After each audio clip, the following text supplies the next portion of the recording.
বিষ্ণু গুরুদেব মায়ের শরণ গুরুদেব পরম ব্রহ্মা তস্मै শ্রী গুরবে নমঃ।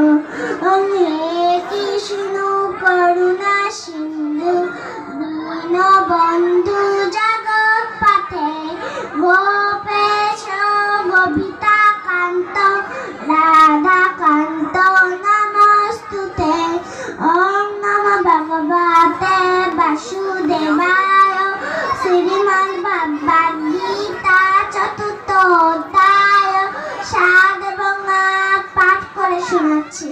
যদা যদা হি ধর্মস্য গ্লানির্ভবতি